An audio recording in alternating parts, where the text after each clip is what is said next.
Welcome back to Talk That Talk with Meesh Jay. I'm Meesh. To the left of me is my bro, Jay. Look, if you are new here, please like, comment, and subscribe. And if you are true here, you already know what to do. Get your smokes. Get your drink. But make sure you've liked, comment, and subscribed. Your ass should already be subscribed. All right, y'all. Y'all should already be subscribed. Already. All right. Like, comment, and subscribe, y'all. It gets us in the algorithm. We're a small channel. All right, with Trending Topics Podcast. If you don't like a topic today, you'll like a topic tomorrow. So please stick with us, all right? Chill with us. And our goal is 1,000 subscribers, y'all. So please hit the notification bell and like, comment, and subscribe. Can't say that enough, okay? There we go.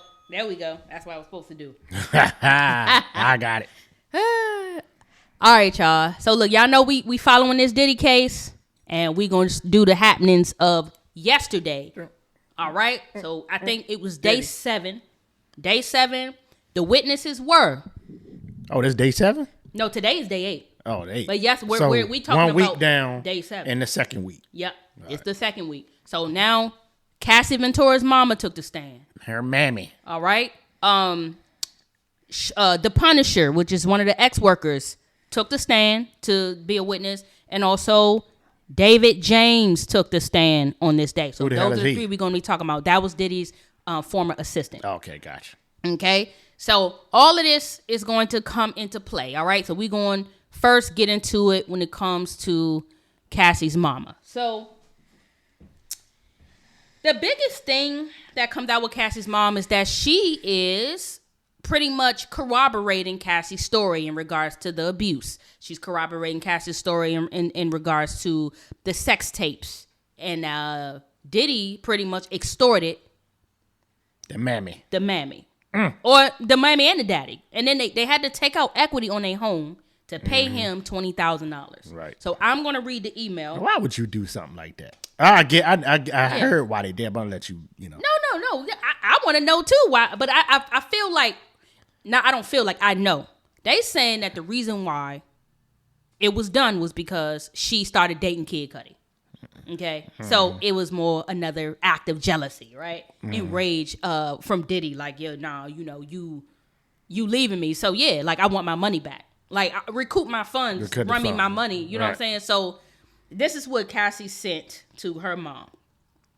So she says the threats that have been made toward me by Sean Puffy Combs are that he is going to release 2 explicit sex tapes of me, one on Christmas Day, maybe before or right after, and another one sometime soon after that. He has also said that he will have someone hurt me and Scott Muscudi physically, who Scott Muscudi is, Kid Cudi.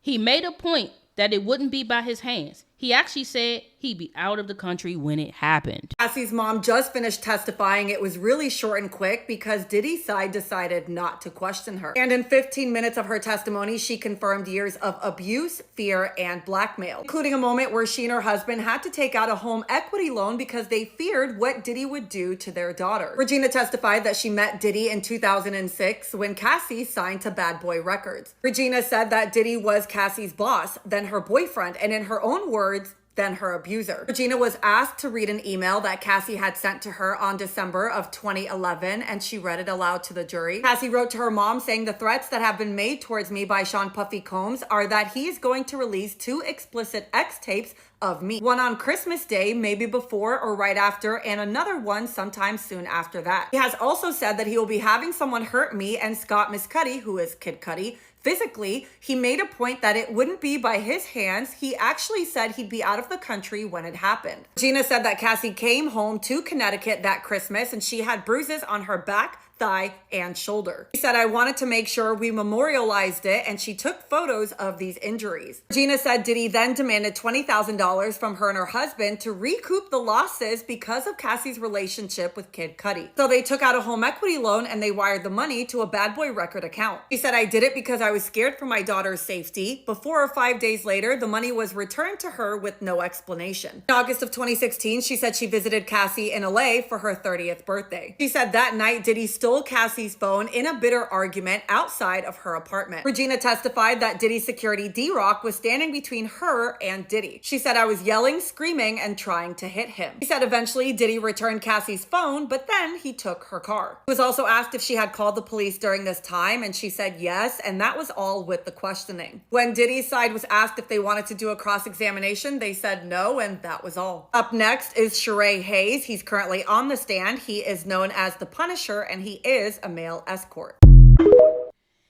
And we already know what happened to Kid Cudi car, allegedly. Yeah, Okay. allegedly. Here that shit went kablooey. I want to see a picture of it. Of it going kablooey? Not kablooey, but after the fact. Oh, yeah. Crispy. Oh, right. Chris, because, you got to take pictures and stuff like that. Just in case you got to, tell. But I think a lot of these men in the industry, like Kid Cudi, they afraid. Yeah. They like, that's Diddy. Yeah. Yeah, I'm going to go and leave you alone, Cash. You good. Yeah. And then she actually went back to Diddy after that, too.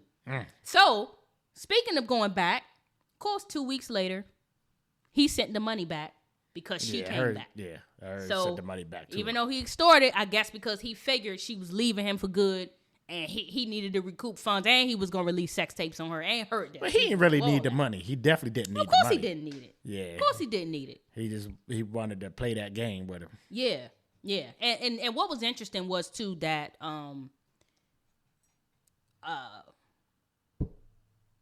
why did I lose my train of thought? What was interesting was basically not just they send the money back, but she went back to him. Why did I lose my train of thought?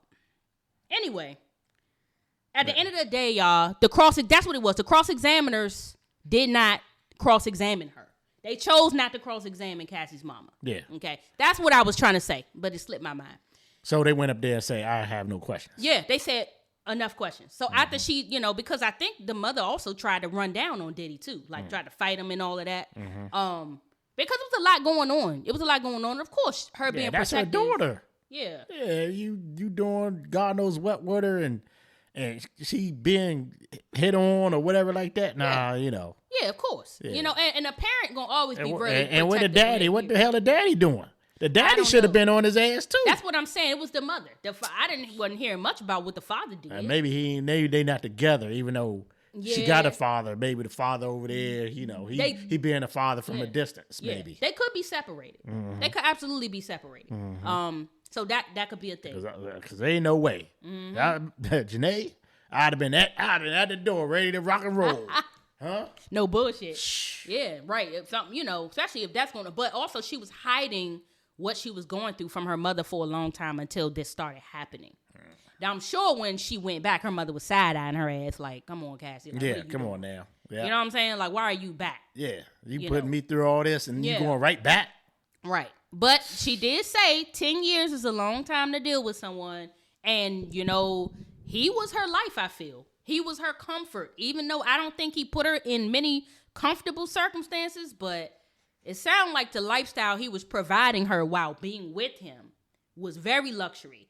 And when you got that going on, like, what are you going back to if you're not doing that? Right. You know what I'm saying? Because you've already been, you've already been exposed to something so high that going beneath that is just not right for you. You see what I'm saying? I think she already been exposed to too much for her to want to go back. It only took for her to really, I think the abuse probably got so bad later on that she had no choice. That's when she really left him and ended up dealing with the Alex Fine dude. But then even then, y'all, she still ended up sleeping with Diddy after she was dating Alex Fine, or just dating him. They weren't in a relationship from what I'm hearing, but she did. She wasn't in a relationship with that dude, Alex. No, but they was talking or doing whatever they were doing. Yeah, because I think he still was trying to deal with a residual situation himself. So I think that's what happened with that. Okay, so that's the story on Cassie's mama. So now we're gonna move on to the next one. The next one we're gonna talk about the Punisher. Okay, this Sheree guy. All right. So he's an ex-worker, and his testimony actually kind of worked to the benefit a little bit of Cassie and Diddy, because he went there and said, they was doing. His testimony testimony kind of sound like David Phillips' testimony. You know, they called him. She said she wanted to do a bachelorette party. And, you know, like when you come here, don't acknowledge my husband. Just deal with me type of thing. You know, my husband over there in the corner in a hijab, because they said that's what he was wearing. He had a little hijab on and an Astroglide. You know, he was planning on beating it up, beating his, you know, and while he watched. And said Cassie, her usual, had on a wig, had on dress up garb. I think the only issue with this guy, the Punisher, was that he had a little erectile dysfunction situation. He had issues with busting his nut like he's supposed to, and he had to take erectile dysfunction pills and all of that, he was saying. But he didn't really complain too much about whether there was violence going on between them two. He said he kind of figured that while he was there, he said he's seen them about 10 to 12 times. He said that Cassie seemed comfortable. He said, and they seemed like they was enjoying the situation. But I want to just sort of flesh it out with you a little, because we get court sketches. There's no cameras in court, so it's really good to have you in person. When you say that it was clear that Diddy was directing the sex scenes and the sex acts, because as you described, it started off as just a sexy scene, but it progressed into actual sex over the course of the freak offs. What kind of direction did you get the sense? Like aggressive, mean, demanding, or just, hey, this is kinky, let's do this? Not even as I described in the text. They were very subtle. Mr. Combs was always basically across the room, and it would be in a low tone, and it would just be suggestive. It was nothing aggressive, nothing that would create some sort of scenario that this was like unnatural between them. Obviously, a sexual scenario with a couple is not the norm, but it's something that I had heard about before, and there's some couples that get into this, and in hindsight, if there were no accusations, I would have saw it as completely natural. Can you repeat that? You would have seen it as what?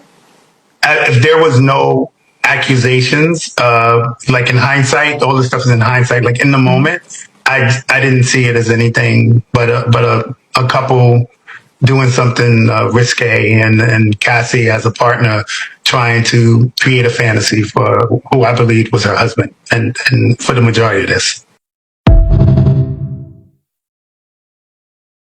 Yeah. So he didn't get up there and really say he had like a bad experience. He did write about his experience as well in a book. Yeah. Something about meat in a freezer. Something like that. I guess so. He really is insecure about his meat, whatever that means. Whatever that means. I don't want to be meat in the freezer. Yeah, like I don't want to be meat in the freezer, whatever, because he's not getting hard and all of that. I still don't think. I think personally, it's just my opinion that it's just not because of him. He's a ex worker. Yeah, he's been doing that probably before he got with. Well, he really was a stripper. That's the thing. But still, they still do stuff on the side. That's true. That's true. Regardless. But I ain't no male strippers. He just didn't learn to do that or meet him in a strip club. I'm just doing that. Nah, he was doing that before. Right. Not at the magnitude of the freak offs. Yeah. But he get hired to go to these parties with the women, and they do their thing. You know how they do it, dancing and get their meat. So he probably was doing it for a minute. He earned his little name. I heard he earned the name playing basketball or something like that. Yeah. He said it just wasn't a stripper name. Okay, yeah, Punisher. He said it was a basketball name. Yeah, basketball name. Yeah, so basketball name. But I believe he was always doing X work, and before Diddy, it just when he got to Diddy and them, it just got a little extreme. I agree. Yeah. I felt like that. Yeah, it was some stuff. It was more money involved because they paid him $2,000, so it clearly was more money involved. Oh yeah, most definitely in that situation. Yeah. So that was his testimony, and I really don't think that he said anything that was, I think the Daniel Phillip dude said more because he actually saw violence. This guy, he didn't really see much of anything. Yeah, but he was saying that another reason why it could get hard because of the type of stuff that that he saw in there. You know, yeah. You know, like slurping up the urn off the you know, off the body and all that. But he said he would hear stuff. He said because his hearing wasn't good, he would hear different stuff. He would hear hear move to the right, you know, but then it ain't moved to the right. Something butthole must be tight or something. I don't even know how he get that. I mean, because I'm thinking like, that's weird as hell. What I be hearing about Diddy, I said I wouldn't doubt if he ain't say that shit. Because honestly, in one of the text messages, Cassie had asked Diddy like, okay, because Diddy was like, yo, who do you want for the freak off? Or she asked him that, and he was like, oh, won't we get Dave or whatever? And then she was like, okay, well, something about him. And then she was like, well, don't you want to see me with a female? So it's kind of like he only ever wanted to see her with guys. Yeah. No idea why. I think that's really weird, but whatever, you know, to each his own. He didn't invite another female into the thing. Never. At least to have him, so he can have fun too. Yeah. That's crazy. No, because you know what his fun was. Let's not act like we don't know what the fun was. Okay, in that situation, right, Bruno? He don't know. Bruno don't know. Okay. So, so that's it for him. For far as him. So now we're gonna get into David James. David James. He was an interesting character here. Let's Google it. We're gonna read a little something on him because there's a lot that came along with his testimony here. For real. A lot came along with his testimony. He was Diddy's assistant. So you already know he helped him set up hotel rooms and things. Okay. So let's get into it. So it says, Diddy's ex-assistant tells jury he set up hotel rooms for freak-offs. Okay? So it says a federal trial against Sean Combs resumes Tuesday with the former personal assistant David James returning to the stand. Prosecutors continued their questioning of James, who worked for Combs from 2007 to 2009. James gave an emotional testimony Monday saying one of the Combs staff members pointed to a photo of Combs on the wall and told him, "This is Mr. Combs' kingdom. We're all here to serve." Okay? Damn. Yeah. So ex-Diddy assistant testifies rapper says Cassie was emoldable and young. So James testified Combs had described Cassie as moldable and that he also said to James, "She is good. I got her right where I want her. She's young." What did I tell you on the last episode? She's young and moldable. I called it malleable because it's the same thing.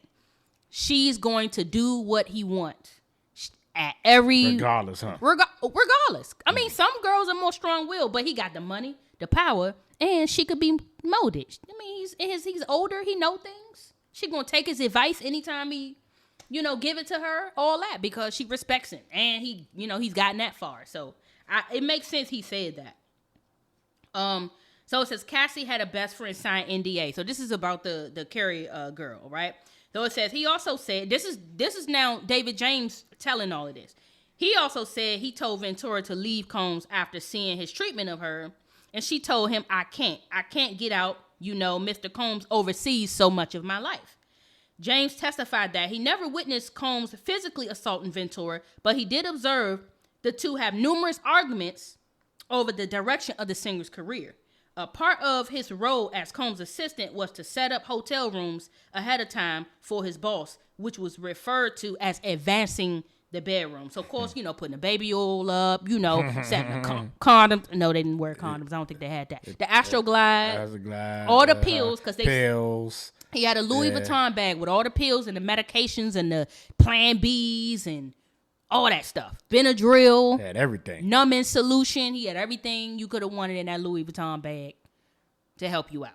Along with him advancing the rooms with like special water bowls and baby oil, baby oil pools and shit. Like all this shit. Heating mechanisms, whatever they needed, right? Drinks. In the hotel room? In the hotel room. Well, I wonder what kind of hotel room they got. They must get the best. You know he was doing the best of the best. The top, what's the top floor joint? Yeah, you know he was doing the best of the best. You know he was. So it says, James bought Combs' Louis Vuitton bag, which contained roughly $10K in cash, and a medicine bag that held 25 to 30 pill bottles carrying Viagra, Tylenol, and Percocet. Combs also took ecstasy pills with President Obama's face on them. Now, how you don't disrespect man Obama like that. Hey, he had it. That, Bruno? Why did Obama even have a pill with his face on it? Who did that? Somebody did it. He didn't do it. Of course not, right? No, but look, and to stop right there, right? He also said he met with a drug dealer named One Stop, and One Stop, it says perfect for a drug dealer, y'all. One stop. Well, you know, because some of these drug dealers don't know how to just come to your house. Just come to me, okay? I don't need you going here, there, everywhere. Yeah. One Stop, okay? Anyway, no, they said that One Stop, somehow, something between One Stop, he knew that he sold your boy Barack a little something. That's a rumor, allegedly. What? Yeah. That's what One Stop. That's what David James said. One Stop said. Yeah. One Stop lying. What? He said One Stop lying. Get out of here, One Stop. Okay. The former Combs assistant also purchased lubricant for the fallen music mogul, but with cash, as he was told the musician did not want those items tracked back to his record company. James recalled an incident in Miami in 2008 when he entered a hotel room when Ventura was asleep with an unidentified naked man wearing a condom, and Combs was in the shower. The man left when James came into the room. Okay, Diddy will conduct business under the influence of drugs, ex-assistant said. So the former assistant testified that Combs would do drugs daily and conduct business under the influence. When asked if Combs did drugs in the studio, James replied, of course. James said he bought drugs for Combs or his friends twice, and he himself only took drugs once on New Year's Eve. He said that Combs called him in and asked if he was dancing around courting to James. Combs had a videographer present at his parties. So most of the people, they getting recorded at the parties. Half to death, okay? Yeah, most definitely. Getting recorded half to death, right? And it says, Combs allegedly told James, okay, I'm going to keep this footage in case I ever need it. The ex-assistant said the release of that footage would be embarrassing for him. James testified that Combs made him take a lie detector test on 2 occasions when the record label executive was trying to find out who stole money and watch. So he made him take a lie detector test. And he wanted to go through, what's his name's phone as well to see, because he said somebody accused him of hitting Cassie, and he thinks that he thought that David searched it up. And then he had, what's the girl name? Cowboy something. I forgot the daggone. He had an assistant who had to take a lie detector test. And Christina Coram, I think, too, because he was trying to figure out who in his camp stole his shit.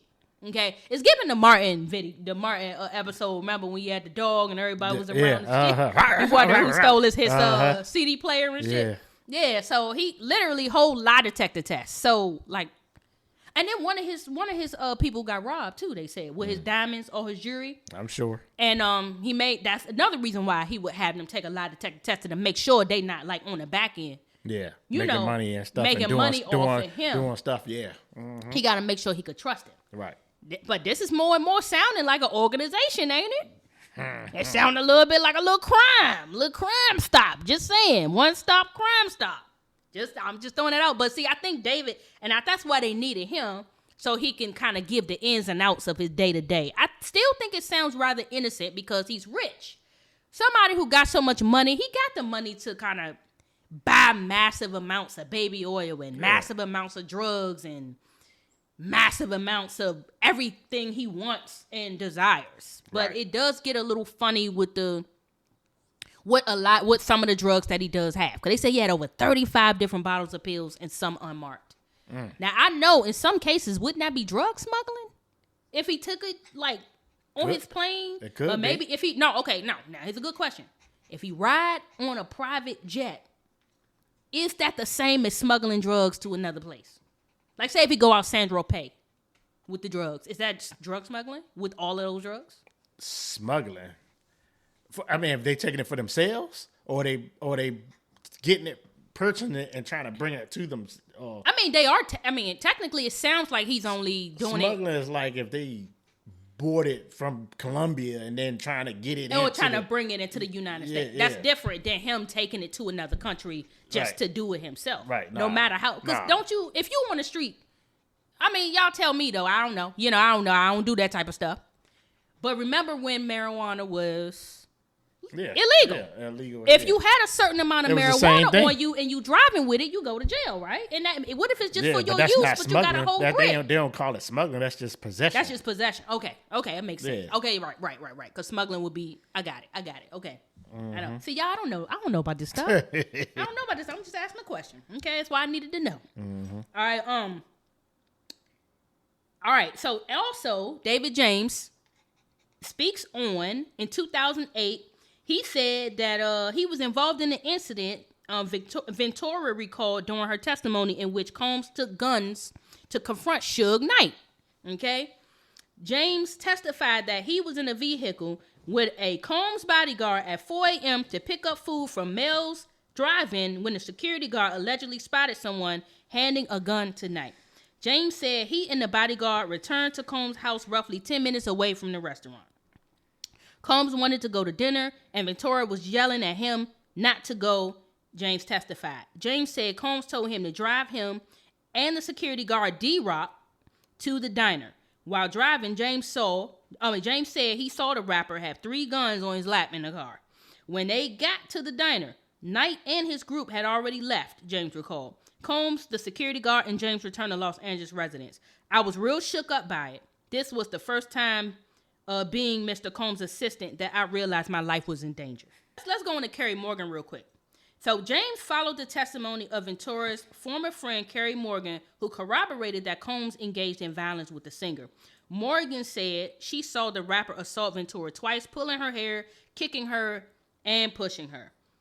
Witness Kerry Morgan arrives at federal court for the Sean Diddy Combs trial on Monday, May 19th, 2025. She also said Ventura was at the fate of Combs and that once she heard the record label executive say he owned his then girlfriend and signed artist, Morgan says she was also at the receiving end of his violence in 2018 when Combs choked and then smashed a wooden hanger on her head when she came to Ventura's Los Angeles home enraged because he thought Ventura was dating someone else. The attack left her with a concussion. All right. And then Morgan told jurors she was going to sue Combs after Ventura made her sign a non-disclosure agreement in return for $30,000 to keep quiet, while also accusing her of milking and over-exaggerating the attack. The episode ended their long-term friendship, and the two haven't spoken since. So, yeah, that's a little more on that Kerry Morgan situation. I knew her name was Kerry. Here's the interesting thing that I also heard, too, about this David James. So, they have a chef. They had a chef at the house that David James ended up telling to mind her business. At Diddy's house. At Diddy's house. David James was telling her to mind her business, and then he roughed her up, he smacked her or something like that. And then Diddy told him, he found out about it and told him that he shouldn't be hitting on women. Right. He can't be hitting on women. Right. But how he gonna say that or he hitting on women? He hitting. How he gonna tell? Maybe because he feel like he the man. He can only hit the bitches. Like, please, explain to me. Can you be the only one hit the bitch? I'm just saying. Oh shit. I feel like that's how it was. How you straight contradiction, huh? It is, cause he's like coming like, oh yeah, I'm gonna protect him. Only when it's somebody else. And when it's me, it's fine. When it's you, hell no. Right. You're not allowed to smack him up. Only me. Only me. You know what Diddy's giving? He's giving pimp to me. He like took some pimp rules and he's applied them to his situation with Cassie and some of his other women. For real. Smacking them up. Telling them, oh, if I don't hear from you. Well, in that case, Cassie would be his top bitch, and then he'll have a bunch of other ones underneath of him. That's true, but who says he didn't? They just ain't speaking out. Like I said, James did say, now it ain't say in that article, but he named about 3 or 4 other women that he said he had, including Cassie. So that let me know he had other females when he wasn't around her. I'm sure she wasn't around him 24/7. Allegedly. Maybe she was around him just for the freak-offs because that's what it seemed like. After a while, she realized that, okay, and I know he didn't just freak off with kids. He got kids. He had Kim Porter. Yeah. You know? Now, I didn't know that him and Kim Porter did have threesomes. I mean, he definitely had a bunch of girlfriends between 2010 and now. Yeah. And then what he got? Because he had Gina Hunt. Then he had another baby after Love. I wonder how that relationship went. I know. I have no idea. Then he started messing with the Young Miami chick. Yeah. And she look like she don't be going for none of that.